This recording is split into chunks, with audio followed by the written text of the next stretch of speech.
with the simple aim of helping dairy farmers decrease the cost of production and increase revenue. Malaysia is a developing country. Today, we are here for the launching of the book Tropical Dairy Farming, which we intend to use as a benchmarking for the development of dairy industry to greater heights.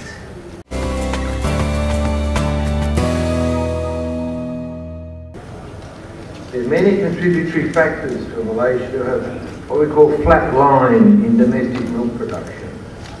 And if I had more time, I could go through the 14 dot points. And a lot of them are climatic constraints. Others are personal constraints, because dairy farming is the most sophisticated form of livestock production. Is 6 times more efficient than any other form of ruminant. So we can see we're dealing with potentially an animal with a lot of potential, and because it's such a high yielding animal, if things go wrong, they can go very, very wrong. And I'll just finish on one point, which is, as the Major said, young stock management. That's one of the first things that can go wrong. The calf is born. If the calf's not looked after properly, it will die of many, many diseases. If it's not grown out properly, it will never become a productive animal. And so this is where young stock management is so important. And the idea of heifer parks, or in Australia and in Thailand, this contract heifer rearing is an opportunity for a specialist to rear the young stock, so the dairy farmer doesn't have to worry about looking after the young stock. In other words, the animal goes off the farm, it's reared by a specialist, and that specialist knows all the requirements for feeding the animal. Basically, a dairy heifer needs to go at 0.5 kilogram a day.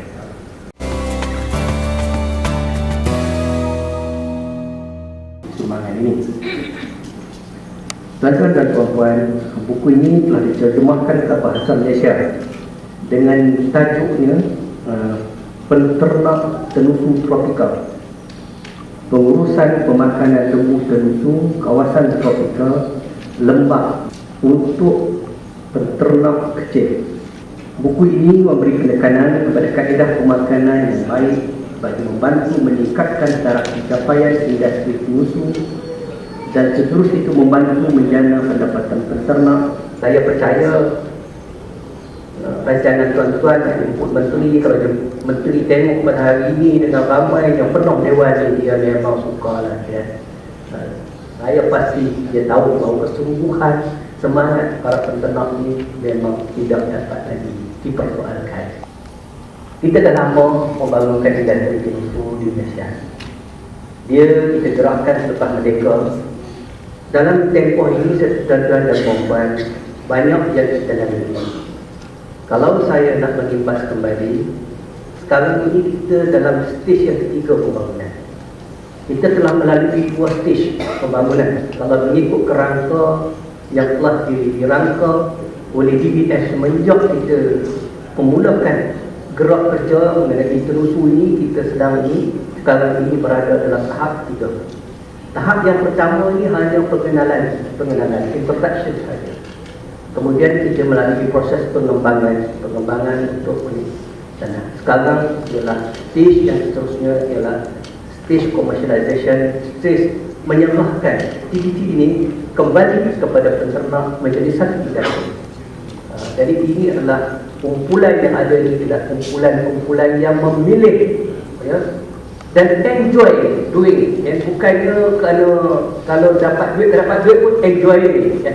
Enjoy that lifestyle dan gaya hidup ini sebagai seorang peternak tenusu. Jadi saya ambil sikit apa yang ditulis dalam bukunya. Dia kata kita di Belanda ada 1.7, kita ada 14,000 ekor je lembu apa tu. Dr. Kemaliah beritahu kepada saya ada 14,000 ekor. Very small number. Di Belanda 1.5 million. Stress yang seterusnya ialah supaya kita melihat farming sebagai satu sampai stage dalam pembangunan negara juga kita sudah terhimpit kawasan-kawasan tanah menjadi limiting factor yang paling kawasan-kawasan tanah kita tak luas, negeri kita tak luas dan kebanyakan tanah kita digunakan untuk kelapa sawit dan tanah-tanah yang produktif digunakan untuk kelapa sawit dan hanya tanah-tanah yang berbaki sedikit-sedikit yang direservekan untuk ternakan. Kita memberi tumpuan kepada pengeluaran daging, ya. Tetapi kita akan menggunakan lembu tenusuk sebagai laluan untuk meningkatkan pengeluaran daging. Matlamatnya ialah mengeluarkan daging, tetapi menggunakan tenusuk. Jadi maknanya projek tenusuk akan continue juga, ya. Tetapi tumpuan ialah untuk meningkatkan pengeluaran daging, kerana kita sebut tadi John pun kata bahawa compare dengan kemampuan lembu susu untuk menghasilkan protein ialah 8 kali ganda berbanding dengan lembu pedaging. Jadi dari segi negara kita boleh produce banyak lagi protein dan melalui lembu tenusuk. Dan saudara-saudari yang saya hormati sekalian, baru-baru ini kita dimaklumkan dalam satu mesyuarat peringkat tinggi Timbalan Perdana Menteri nak membangkitkan tentang macam manakah nak membangunkan industri ternakan ruminant ini, ya, dan pada masa itu saya dipahamkan 5 atau 6 orang menteri telah bercakap menyokong industri bangunan dalam bila Timbalan Perdana Menteri bangkitkan, termasuklah juga Gubernur Bank Negara, ya, commented on the issue, ya. Jadi kita harap perhatian akan diberi ekstra kali ini oleh kerajaan dalam rancangan Malaysia ke-11. I think rasa-rasanya extra attention will be given to ruminant development in this time around. Rasanya ya, itulah perhatiannya telah kita dah berjaya menarik perhatian isu-isu yang terbangkitkan, termasuklah isu yang dibangkitkan oleh media tadi, iaitu financing, ya, financing. Sure kita adalah supaya minta kerajaan letak duit dalam bank atas nama lembu, senang beritahu. Untuk lembu yang sebenarnya kerajaan sangat efektif tentang pandangan tuan-tuan dan puan-puan. Dan saya percaya dalam jangka panjang.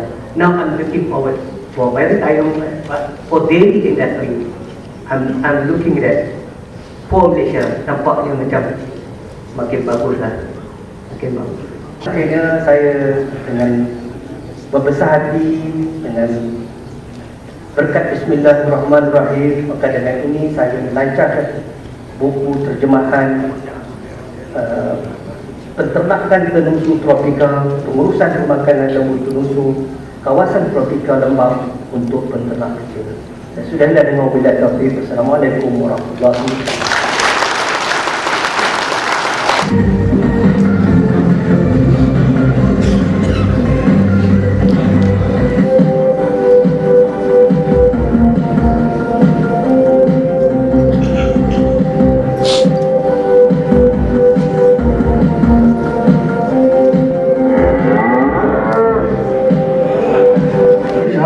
Diiringi Yang Berusaha Dr. John Moran untuk menyerahkan buku kepada Yang Hormat Dato' Dr. Muhammad Azmi bin Zakaria, Ketua Pengarah Perkhidmatan Besar.